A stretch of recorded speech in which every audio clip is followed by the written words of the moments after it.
not just a side hustle. As many of you know, I have a personal injury firm in Orlando, and then obviously I also have legalese marketing. And the longer that I've done both these things, the more I get to meet other awesome lawyers who are running multiple businesses, whether it's 2, 3, 4. In some respects, like mine and Marc's, our guest today, the businesses are very complementary. He has a title company and a law firm. Obviously, for me, a law firm and a marketing company go together. Other times they're very different. But I know a lot of our lawyers, listeners, watchers, etc., my contacts tend to have either that passion project or that really great idea that kind of doesn't necessarily fit their law firm scope. And so I really want to have Marc on so we can kind of talk through some of those, the balancing act.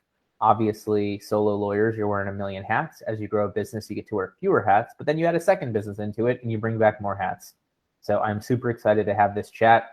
So we called this PB&J. So two things that, I think go together pretty well. How to balance two businesses and succeed.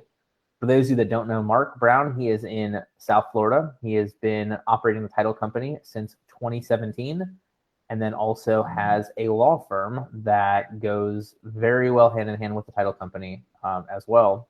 So while I'm going to have him do a little bit of his brief bio, we'll go way deeper in his story here. But while that's going on, Greg's going to be dropping links to both of Marc's companies and him as well on our Facebook chat. If you're listening to this on the podcast and you want to connect with Marc, it's Marc Brown, MarcBrown. There's probably 10,000 Marc Browns, but he's the cool one who's a lawyer in South Florida. So with that, Marc, quick bio, and then we'll go deeper in the story.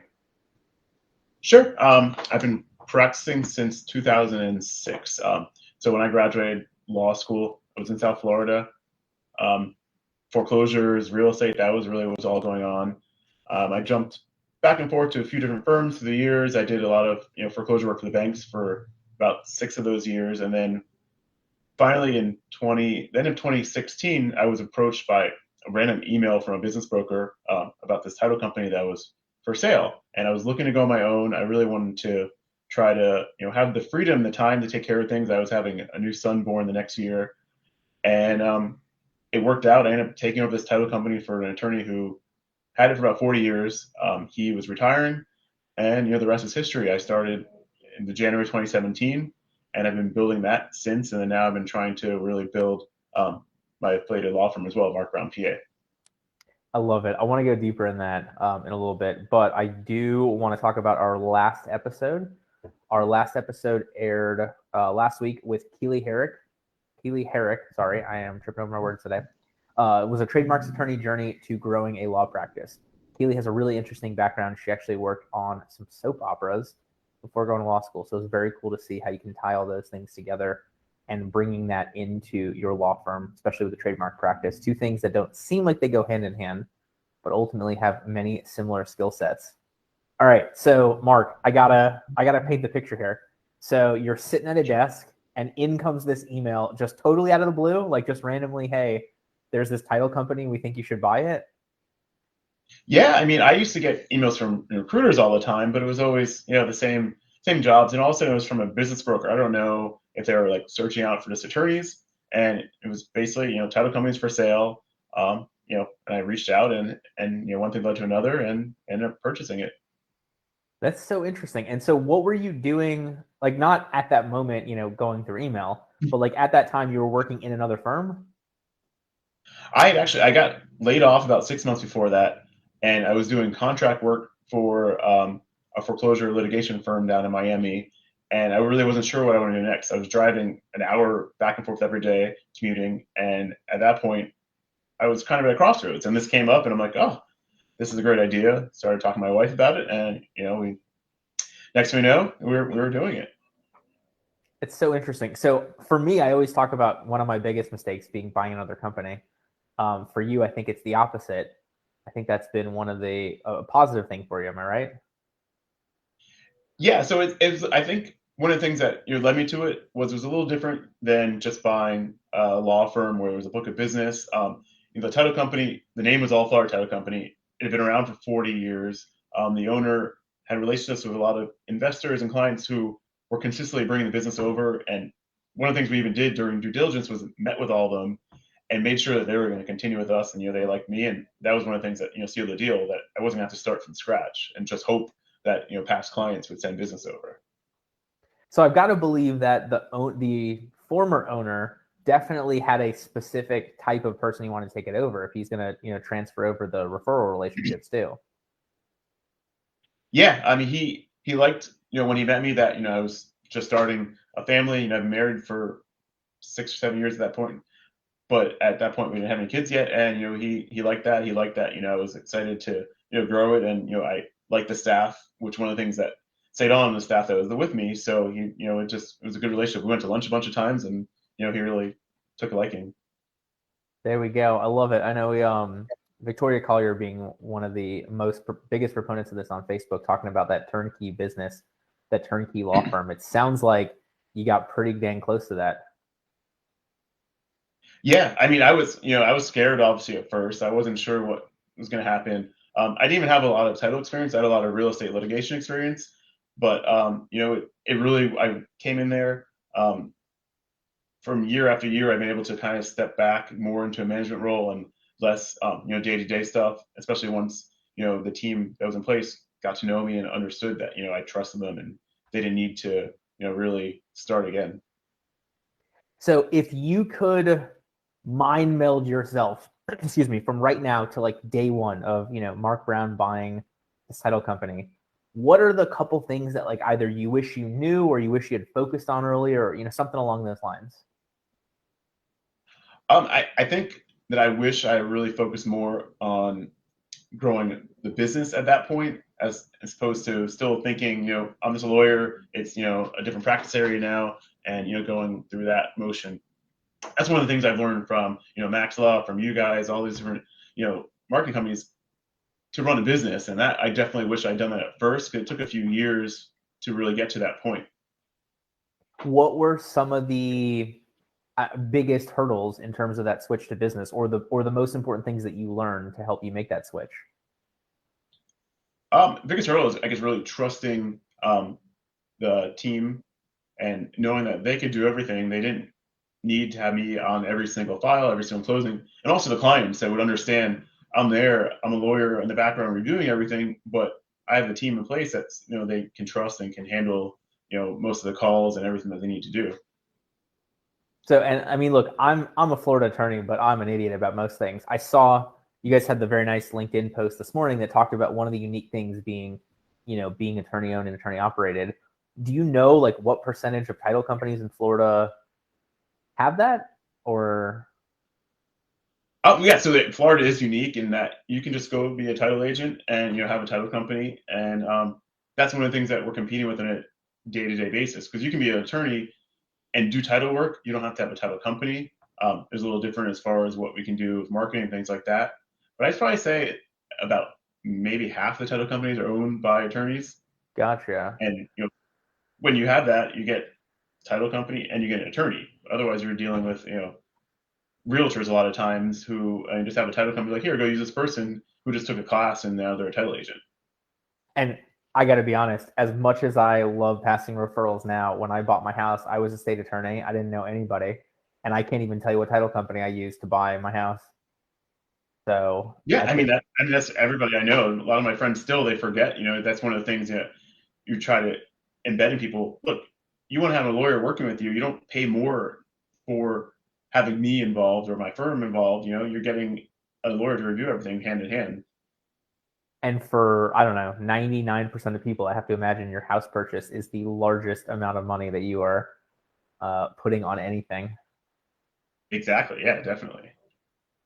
So talk to me about the law firm. So Marc Brown, PA, where does that fit into this journey of you, buying the title company and moving into that business owner role? So when I first, started, I opened up Marc Brown, PA as well, and at that point it was really referrals from the title company, people who were just selling their property. They didn't need title insurance. They just needed someone to prepare, their seller documents. They wanted an attorney to review the closing statement, things like that. And that was for a few years how it's really gone. And I started doing some landlord tenant work, some foreclosure work, since that's what I had a background in. And then the last year, I've really tried to ramp up my marketing, ramp up, everything to try to build a practice now where I'm trying to focus more on estate planning, probate, and some litigation, but I like the transactional work better and not having to go to court anymore.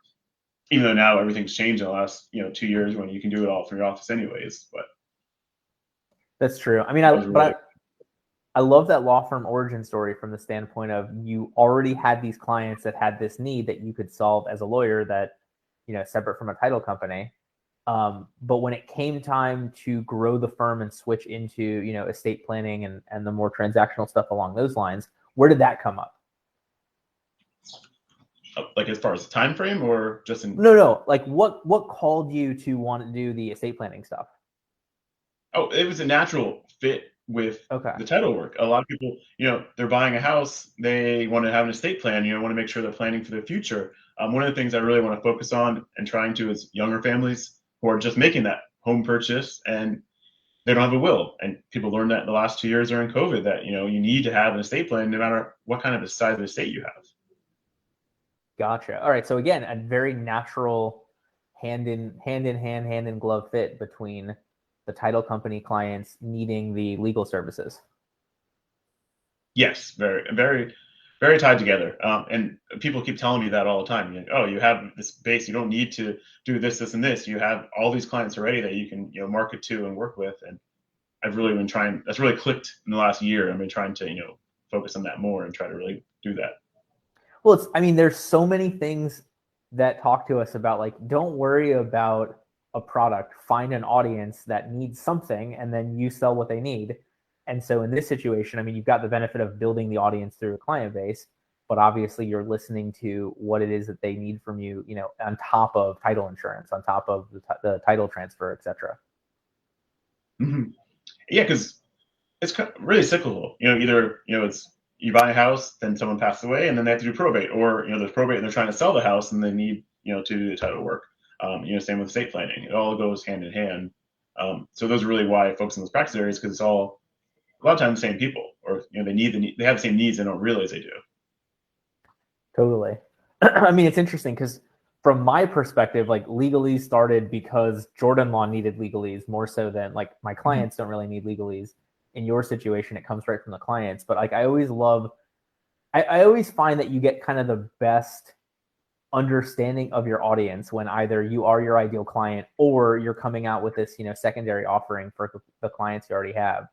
Have you found that to be almost, I don't want to say easier, but maybe easier to start figuring out who Marc Brown PA is really going to help, having the clients through the title company first? Yeah, definitely. That's, like I said, during COVID, I really sat down, was home a lot. I had our second baby right March 12th, 2020. So right when COVID started, everything shut down. I'm like, what am I going to do? I thought, the housing market was being done. I thought everything was going to shut down. And I'm like, oh, this is a need right here. All these people who don't have, estate planning documents, they need that. And, I need to really focus on that. And I have all these database of clients from, the closings and, past work that I needed to really work with. Dude, that's crazy. March 12th, 2020. Like, talk about, I guess maybe you could have been the 11th. Like, that might have been the first day that we were like, COVID's a real thing. But man, that's talk about being there at the beginning of the experience. So, okay, here's how I want to break this down. Because obviously, look, most of the people listening and watching aren't going to be a real estate, probate, estate planning, and title company. It's just going to be a lawyer overseeing two different businesses. So I want to talk about your role inside of the two companies to see how similar and how different it is. So when it comes to the title company, like what's your day-to-day role like? Now my day-to-day role is obviously very different than when I first started. But now it's really just overseeing everything. I check in with my team every day. I review our closing list, a calendar, and see what's going on. Try to project finances and stuff like that as well. But really, unless there's an issue or there's some kind of crazy legal issue that comes up with those matters, I'm not on top of it a lot. Unless there's certain clients that we want to make sure that I'm involved and they see or they ask for me. But really, it's more overseeing the whole picture. Well, it obviously having that business operating for 40 years, like there were staff that probably were there on day one that had been doing it longer than you've been doing it at this point. Yeah, I have one of my paralegals. She was there with him for about 25 years, so she came. they wanted to make sure they had the job. It's funny because I've always thought, oh, they're not going to want to stay, a new person, but it was the opposite. They wanted to make sure they were still going to have a job. He wanted to make sure they would, and it was silly for me to even think about not, retaining people who have been doing it and know everything better than I do. Um, the attorney was, like I said, was in his 80s, so everything was a little old school. He didn't even have a website, his software, everything was older. So I'm trying to really update all that, and it's hard for them to catch on with that too. Like they've been, trying to figure out certain things. But in general, it's been good that they have that experience as well. I mean, you were able to get all Florida title company, so I think that was good. I was figuring that would I was figuring they would have had that, but it makes total sense. So I'll transition in the law firm in a second, but you said something that I really wanted to expand upon a little bit. You talked about your job has changed quite a bit. And obviously from like that day one opening, or I guess day one buying the company to now, what has been the biggest change for you? I know you talked about kind of pulling back and trusting the employees, but like kind of walk me through that from either your mindset or like what you had to learn to be able to take that step back. Well, it's definitely mindset, a lot of it, where at first I'm like, oh, I gotta be on top of it, I gotta be there every day. I was worried about, coming in later, leaving early. It was an appearance thing too, but also, like I said, I have two young kids. I want to be with them. I want to be able to make sure. I know you know the same thing. So you're traveling with your son. We have two boys that they are involved in activities and things. So it got to the point where I'm like, I got to do something. So I'm not just working 12 hours a day and I never get to be home for the kids and stuff. I make sure at the point I take them to school a lot of times. I'm home to cook dinner a lot of the days, and it's really mindset more than ability. I think that was what changed. I love that. All right, so now from the law firm perspective, I mean, obviously, this is the one that's like at least at the very beginning, truly you. Like you've got to be the attorney. It still is. Still is. Okay. I mean, I pretty much do everything. I do all the calendar. I do all the scheduling. I use a lot of virtual assistants as far as drafting, pleadings and documents and research and writing. I have a couple, virtual paralegals, things like that I use. But other than that, I do it all. It's been tough, but also I haven't got to the case yet to where I needed to be or where I wanted to be, where I have to really worry about bringing someone else in. That's my goal for this year, is to ramp up, hire, grow. But right now, I am the firm. Makes total sense. So do you find, I mean, maybe it's a mix, but do you find that like you're learning the same things to help you in both companies, or do you find like there's a little bit of a pull between, what's the next thing I need to know how to do between the two different companies? I think it's the same thing, but it's more getting to that point. With the title company, we had established business, we had the clients, we had the revenue coming in. With the law firm, I want to be able to oversee everything and then take a step back and do more, of a manager role, or oversee things and not be the lawyer all the time. Which I don't mind, the legal work, but also, I mean, I think that everybody's goal to have a business, where you can run it and get everything working the way you want without having to, be on that daily grind constantly. And I think that's, once I get to that point, I see it's possible now through the title company. I know that I can work with the law firm as well once I get there. See, that's so interesting because I think for the majority of the lawyers that we know, I think it's almost like you knew how to be a great lawyer first, then you learn how to kind of market yourself enough to keep the firm going, and then you develop business skills. Whereas for you, it almost seems like the last two were flipped, where it was like you were a great lawyer, you had the business coming in, and like now you're trying to get to the marketing of a firm.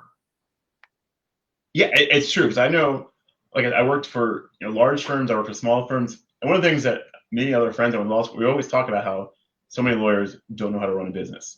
They might be good at being a lawyer, but they're terrible at running businesses. I had one law firm I worked at where they just say, okay, Saturday morning we have a meeting, no matter what, if there's anything to do, they just want everybody to be in the office just because they thought everybody had to show face on the weekends. So one of the things I hated, I hated billable hours. So it got to the point where now I have the flexibility where, I have the income coming in, I have everything coming in from the title company, where I can focus on now trying to do the same thing with the law firm. I love it. I can take risks but I wouldn't be able to do otherwise, because I know I have the revenue coming still, luckily, from the one business to be able to try to start growing the second business. It's so interesting because I never thought about it that way until you were talking about this, but that is, I feel like that had to put you on such better footing for your firm to grow off of? Like, I feel like for me, I kind of grew too big and then had to cut back to instill like true core business values. Whereas for you, it seems like you know better to build the right foundation to expand the firm. Yeah, because one of the things I'm focusing on towards the end of last year, now this year, is getting everything in place first. Working with Lawmatics, working with different software, get everything ready, and then really ramp up. The advertising, the marketing, and once I know that it can work. Once I have it ready to go, instead of growing too big and all of a sudden, okay, now I need to have systems in place and have the right software, things like that. So what are some of the things that you've found to be like the most helpful to you, like in a very selfish, business owner way of multiple companies? What do you find to be the most helpful so that you can remain in your role in two different companies at the same time without, being the bottleneck for everything? The most helpful as far as Well, so do you find that having like really strong systems in the title company frees you up? Do you find like having, outsourced help to draft stuff frees you up? Like, because obviously you're probably doing two full-time jobs at the same time while still wanting to be a great dad and a great husband. So like, there's got to be some sort of time balance in there. So what have you found to be the best things that help you have time for all of this and a life? Yeah, I mean, so it definitely would be having those systems in place with the title company first, where like it's a well-oiled machine. I have to be involved in it, but I have been able to step back and just oversee it all. So now I have the time to work on cases for the law firm, but also I have the capability to use these virtual attorneys, things like that, which that really takes time when I can charge them. I mean, they bill me a certain fee as opposed to when I'm billing my clients, things like that, and I can still go out there and do networking lunches and do different things, and the work's still getting done. So along those lines, I mean, what I don't think there is a normal week since, March 11th for all of us, certainly since March 12th for you with the second kid coming in. But like, what does a normal week relatively look like for you? I come to my office pretty much every day, even back, so our second baby was born March 12th. We started freaking out. We're like, oh, our son's gonna be home for a week from school. We thought everything would go back to normal, and then all of a sudden, virtual for the rest of the year. But our office never really closed, so I started coming back, pretty full time in May. So now it's, I come in the morning. The beginning of the week, I try to really get an overview of how many closings we have, how many different transactions we have to take care of, and then I look at the law side, and I try to make a to-do list every day for the week. This is, these are the cases I want to work on. This is what I need to get done. Schedule this deposition, schedule this hearing, and it really not a set schedule at that point. It's just whatever like takes me a day. I try to at least once a week try to do some kind of networking lunch or try to do something. Other than that, yeah, it's just really whatever the week takes me. When the beginning of the week on Monday, I try to plan it out. I think that's so interesting because obviously you've got, like, in essence, you've got this requirement for you to oversee the team on the title company. And then from the law firm, you sort of have this blank slate that you're able to kind of, paint, mold, work with as it goes on. Do you find that to be the case? Yeah, I mean that's one of the things I'd like to get more structure as far as the law firm too. I want to get to the point where I have those systems in place there, and like I have the team doing everything there. But like I said, it's just not big enough where I need that yet. But I know the vision of what I want to do because I've seen it with the title side too. So that was going to be my next question. So like you find there being at least certain concepts that you are really trying to move over from the title company into the firm. Yeah. As far as, the intake process, really the software we use and the calendaring and things like that, just, everything needs to have a process. And everybody preaches processes, do this process, this type of process, but it's true. I mean, if everything's in place, I'll be able to bring in an attorney and they're going to be able right away, jump in and be able to do everything because they're going to know what to do. I'm working with FileVine, for example. I'm switching to that, even though I don't need it yet. Long term, it's very good as far as being able to adapt and customize it. So certain things I'm getting in place now in advance. Makes total sense. Yeah, I mean, it's that what you just said there is one of the things that I find the most in talking with successful people is the putting things in place beforehand, whether it's systems, whether it's a program, whether it's whatever.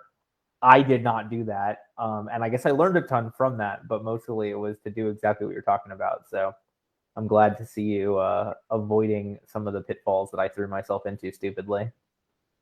Well, I mean that was with the title company. I did the same thing. There's certain closing software, different things I used at first. It was that new shiny object, and I just kept spending money on different things when I should have focused more on working on what we had and trying to set those things up the right way.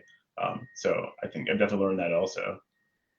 All right, so I want to flip this a little bit because I mean you've talked about mindset a couple times. You talked about vision, like you've got this set up in place. So if we jump ahead, 5 years, 10 years, whatever it is down the road, what does your work life look like? Is there ideas for another company? Is there growing the two that you have here? Like what does that look like for you?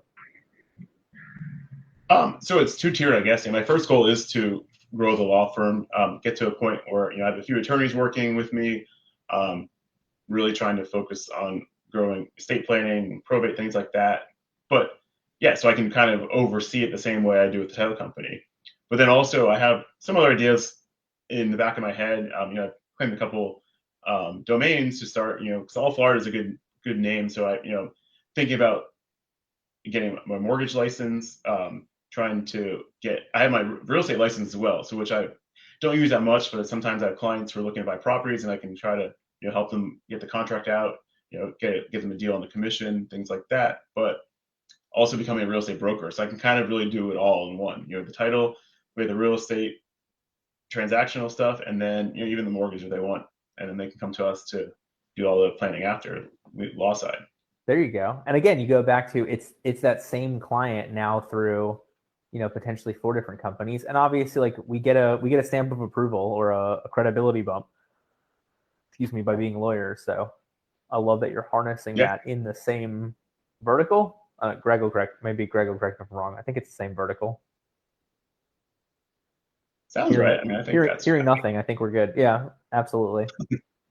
All right, so as we get towards the end, I mean, is there anything else you want to cover? Anything else you want to make sure that we go over? Any other, tidbits you want to drop for people? Obviously, we'll have the final nugget of wisdom, the biggest takeaway, but we've got a little bit more time if there's some topic that I'm missing here. I don't know. I mean, I think as far as, my story and, what I'm doing now, I think we've covered most of it.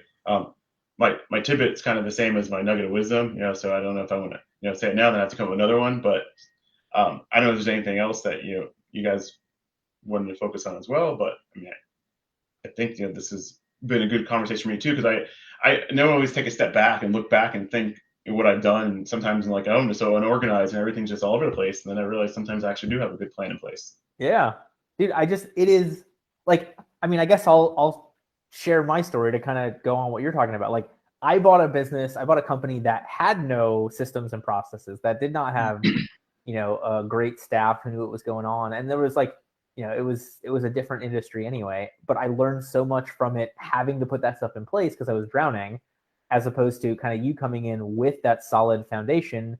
And I mean, look, everybody makes mistakes and you're learning from it, you're building off of it regardless of what it looks like. But it's just so interesting to me to see the benefit that can have from a good business foundation, as opposed to the benefit for me was it not having a good business foundation.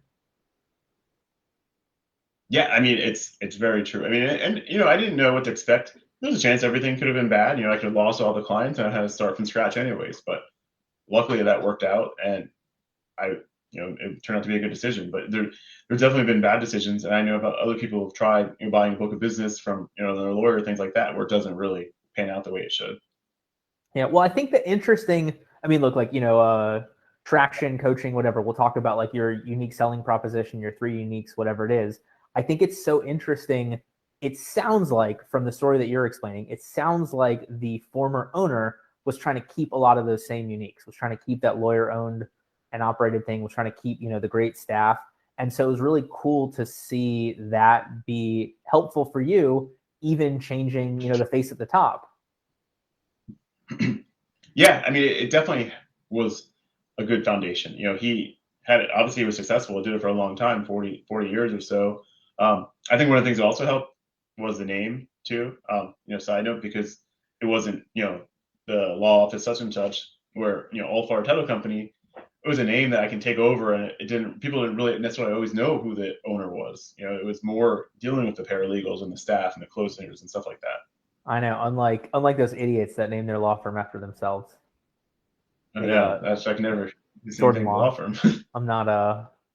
I'm not poking fun at just you, but if I knew I wasn't going to practice law, or if I knew I wasn't going to deal with clients like 3 years into opening my firm, I wouldn't have called it after myself. Yeah, that's something I've thought about a couple times too, but at this point, to switch is maybe one day. Hey, all Florida legal services, all Florida law firm, all Florida. I mean, it is a very good name that fits, a number of other things. And he picked that name because this is back in, before there was the internet. It was the phone book, and that was the first thing that was going to come up in the phone book, and that's how he managed to get that name. Gotcha. That makes sense. Yeah, it's not AAA, but yeah. all Florida. I like it. That's great. All right, so let me talk. Excuse me, about our next episode. Excuse me. Then we'll come back to that final nugget of wisdom, biggest takeaway. So our next episode is going to air on 1/24. So that is next Monday at 3:30, or sorry, at 3 o'clock Eastern time. So that would put it. We started at 12:30. So that would put it at 2.5 hours later than you watched the show. 3 o'clock. Sorry, guys. 3 o'clock on 1/24 with Marco Evans. Marco's going to talk to us about the 7 things you're doing wrong when recruiting. Marco is a mostly legal recruiter, actually also out of South Florida. He's going to give us some insight dealing with people on both sides of the recruiting process. So if you are interested in hiring or interested in finding a new job, this will be a great episode for you to check out next Monday at 3 p.m. All right, Marc, I'm not letting you go then without the nugget of wisdom, the biggest takeaway. So this way you didn't have to repeat yourself. Well, I think it's something we talked about, this entire episode, but it's getting everything in place in advance, plan, get the systems in place so you can kind of, have a chance to take an opportunity, take a chance at other things because, you already have that foundation. So when you're building this foundation, putting this stuff in place, I mean, how are you coming up with what you need to have in place before you can make this jump? And let me know if that question's convoluted. Yeah, no, I mean, with the title company, it was really learning on the go. I saw the first couple of years what was working, what wasn't. And at that point, it was already an established company, so I was able to slowly make changes. And now with the law firm, it's, having the software in place, having all the tasks ready to go, everything in the back end. That way, when the cases come in, it's just, well-oiled machine. Everything goes from, phase 1 to the end. So correct me if I'm wrong. It sounds like you're trying to make it so that like the people become almost plug and play. They've got the system in place before them. Correct. I mean, obviously, I want to have good attorneys. I want to have good staff. But yeah, just so they can come in and it's not a big learning curve. I know, because I think you'll echo this with me. For those people that have not had larger businesses, if you don't, it's easy to know what you have done, but the minute you start expanding, if you don't have an easy way to know what other people have done, then you spend more time trying to figure out if this part of your process has been done or not. And so I love what you're talking about there, having the software in place, the tasks, the checklist, whatever, the workflow, whatever anybody wants to call it. It will make it so much easier to expand and also to make sure that that person is doing their part of the job correctly. Yeah, very true. Because with COVID, for example, you never know when all of a sudden your office is going to shut down, or people aren't going to come in for a couple of weeks, and you got to make sure everything can still go forward. Yeah, I know. We had I was lucky to have started my firm before I bought the company, and so I knew like I wanted to be cloud-based. Especially, I started out doing criminal defense, so you're in 14 different courthouses at any given time. So being able to access files through my phone or a laptop was great, and so that was sort of in the core of our firm. So whatever that was, 4.5 years later when COVID hits, like literally we had a meeting and we're like, all right, everybody take your phones home and we'll see you on Google Meet, like adios. And it was so much easier than being like, all right, well now we're implementing this whole new system and now you got to do this and you got to scan these files and whatever it was. Yeah. So there's there's a benefit to trying to remain at the cutting edge of technology as long as you're not spending a ton of time and money jumping from option to option. Mm-hmm. All right, so for anybody who is watching this on Facebook, you've got a bunch of Marc's information here to connect with him, the title company, the law firm. For any of you who are listening to this on the podcast, I would say probably your best bet would be either allfloridatitlecompany.com, everything spelled correctly, or marcbrownpa.com, as in the professional association put together. And then also same thing on Facebook and LinkedIn for Marc Brown PA. So awesome. Any final thoughts to anybody checking in on this? If anybody has any questions, anybody's considering buying a business, looking to buy a title company or law firm, something, I'm happy to connect with you and talk about it too. If anybody wants to talk about the process. There we go. I love it. All right, and along those lines, obviously a big part of what we talked about, Marc, was how you do all these things and have a life. So we did have last Monday our 10 Tips to a 3-Day Workweek webinar. That is in our free Solutions for Lawyers by Lawyers Facebook group. So you'll be able to check that out if you have not already. And then Marc's in there as well. So if you want to keep the conversation going, we've got that in the free group. Otherwise, have a wonderful week, and we will see you next Monday at 3 o'clock with Marco Evans on the 7 things you're doing wrong when recruiting. Thank you.